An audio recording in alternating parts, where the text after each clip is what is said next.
ஆண்டவராகிய இயேசுவின் நாமத்தினாலே இந்த காலை வேளையில் கூட உங்கள் யாவரையும் வாழ்த்துகிறேன். கர்த்தர் உங்களை ஆசீர்வதிப்பாராக. இந்த நாளிலே கூட யோசுவாவின் புஸ்தகம் 1ஆம் அதிகாரம் 9ஆம் வசனத்தை கூட வாசித்து தியானிக்கலாம். நான் உனக்கு கட்டளையிடவில்லையா? பலங்கொண்டு திடமனதாயிரு, திகையாதே, கலங்காதே, நீ போகும் இடமெல்லாம் உன் தேவனாகிய கர்த்தர் உன்னோடே இருக்கிறார் என்றார். மிக அருமையான வேதவசனம். இந்த வேதவசனத்தின் கடைசி பகுதியில் கூட நீ போகும் இடமெல்லாம் உன் தேவனாகிய கர்த்தர் உன்னோடே இருக்கிறார் என்று சொல்லப்பட்டிருக்க. அம்மையாகவே தேவன் எப்போதும் நாம் போகிற இடத்திலெல்லாம் நம்மோடு இருக்கிற தேவன். இந்த வேதவசனத்தில் யோசுவாவை பார்த்து கர்த்தர் சொல்கிற வார்த்தையாக இருக்கிறது. இந்த புதிய நாளிலே கூட தேவன் உங்களையும் பார்த்து நீங்கள் போகும் இடமெல்லாம் கர்த்தர் உங்களோடு இருப்பாராக. ஒவ்வொரு நாளிலும் நாம் அநேக பயணங்களை செய்கிறோம்.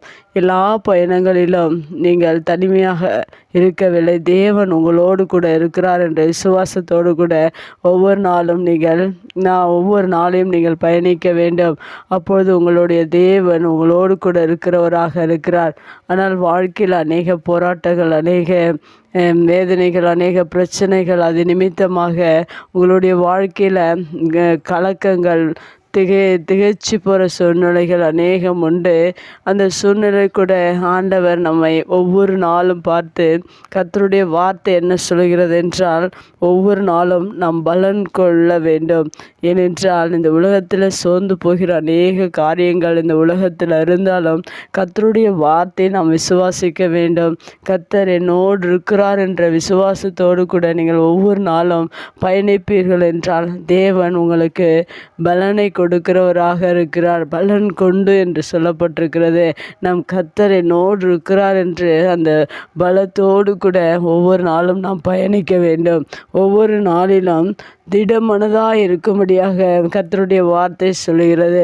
ஒவ்வொரு நாளிலும் நீங்கள் அநேக காரியங்களை, உங்களுடைய வாழ்க்கையில் வருகிற காரியங்களை நினைத்து சோர்ந்து போகாதபடிக்கு நாம் தைரியத்தோடு கூட திடமனதாக இருப்பது மிக அவசியமாக இருக்கிறது. அநேகர் அவருடைய வாழ்க்கையில் சோர்ந்து போய் விடுகிறார்கள், திடனற்று விடுகிறார்கள். ஆனால் கர்த்தர் என்னோடு இருக்கிறார் என்று திடமனதாக இருப்பது மிக அவசியமாக இருக்கிறது.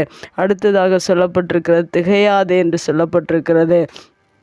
ஆனால் வாழ்க்கையில் திகைத்து போகிற அநேக காரியங்கள் உங்களுடைய வாழ்க்கையில் வந்தாலும் கர்த்தர் உங்களோடு இருப்பதினால் நீங்கள் திகைத்து விடாதபடிக்கு தேவன் நம்மோடு இருக்கிறார் என்ற தைரியத்தோடு கூட வாழ நீங்கள் கற்றுக்கொள்ளுங்கள். மெய்யாகவே தேவன் உங்களோடு இருந்து அநேக காரியங்களை, அற்புதங்களையும் செய்ய வல்லவராக இருக்கிறார். அடுத்ததாக சொல்லப்பட்டிருக்கிறது, கலங்காதே என்று சொல்லப்பட்டிருக்க. இன்றைக்கு அநேக மனிதர்கள் எல்லா காரியத்திற்கும் கலங்கி போகிறார்கள். அநேக வியாதிகளின் நிமித்தமாக, பலவீனங்களின் நிமித்தமாக, தேவைகளின் நிமித்தமாக அநேகருடைய வாழ்க்கையில் கலக்கங்கள், கண்ணீர்கள், வேதனைகள் அவர்களை சூழ்ந்து அவர்களை அழித்து கொண்டிருக்கிறது. ஆனால் தேவன் என்னோடு இருக்கிறார் என்ற விசுவாசம் உங்களோடு கூட இருக்கும் என்றால் உங்களுடைய வாழ்க்கையில் கலக்கங்கள் வராது.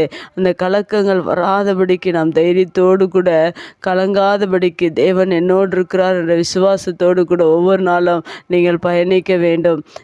இந்த வார்த்தை விசுவாசித்து உங்களுடைய வாழ்க்கையில் நீங்கள் ஒருபோதும் கலங்காதபடிக்கு தேவனோடு கூட ஐக்கியமாக இருந்து கர்த்தர் என்னோடு இருக்கிறார் என்ற விசுவாசத்தோடு கூட வாழுங்கள். யோசுவாவுடைய வாழ்க்கையில் கூட அநேக போராட்டங்கள், அநேக வேதனைகள், அநேக யுத்தங்கள், அநேக இஸ்ரவேல் ஜனங்களோடு கூட இருந்தபோது அவருடைய வாழ்க்கையில் அநேக இப்படிப்பட்ட சூழ்நிலைகள் எல்லாம் அவருக்கும் வந்தது. அந்த சூழ்நிலையில் கர்த்தர் பேசின வார்த்தை தான் இங்கே எழுதப்பட்டிருக்கிறது. அவருக்கும் தேவன் பலனை கொடுத்து ஒவ்வொரு நாளும் தைரியத்தோடு கூட இஸ்ரவேல் ஜனங்களை வழிநடத்தும்படியாக ஒவ்வொரு நாளும் தேவன் பலனையும் திடனையும், திகைத்து போகிற சூழ்நிலைகள் வந்தாலும், கலங்கி போகிற சூழ்நிலைகள் வந்தாலும், பலனற்ற சூழ்நிலைகள் வந்தாலும் தன்னைத்தான் அவர் தைரியப்படுத்தி கொண்டு கர்த்தர் என்னோடு இருக்கிறார் என்று ஒரு பெரிய வெற்றியை அவருடைய வாழ்க்கையில் அவர் கண்டார் என்று வேதத்தில் எழுதப்பட்டிருக்கிறது. யுத்தங்கள் வந்தபோது கூட அவர் திகைத்து போகாதபடிக்கு பெரிய வெற்றியை கண்டிருக்கிறார். இருக்கிறார். அதுபோல் உங்களுடைய வாழ்க்கையில் சத்துருவின் போராட்டங்களோ, வியாதியோ, பலவீனங்களோ, சோர்வுகளோ எது வந்தாலும் தேவன் என்னோடு கூட இருக்கிறார் என்ற ஒரு தைரியத்தோடு கூட நாம் ஒவ்வொரு நாளும் நம்முடைய வாழ்க்கையை பயணிக்கும் போது மெய்யாகவே தேவன் உங்களோடு இருந்து அற்புதங்களையும் அதிசயங்களையும் தேவன் உங்களுடைய வாழ்க்கையில் செய்து உங்களை நடத்துகிறவராக இருக்கிறார். கண்களை முடிச்சு பிக்கலாம். எங்கள் அன்பு தகப்பனே, இந்த அருமையான வார்த்தைக்காக நன்றி செலுத்துகிறோம்.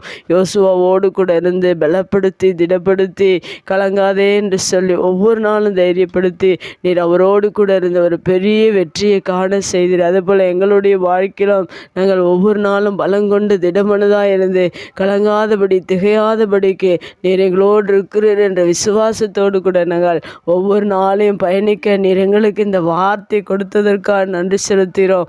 வசனத்தை கேட்டுக்கொண்டிருக்கிற ஒவ்வொருடைய வாழ்க்கையிலும் நீர் அப்படியாய் நீர் திடப்படுத்தி பலப்படுத்தி கலங்காதே என்று சொல்லி ஒவ்வொரு நாளும் நீர் நடத்த போகிறதற்காக நன்றி செலுத்துகிறோம். இயேசுவின் நாமத்தில் ஜெபங்கள் நல்ல பிதாவே, ஆமேன்.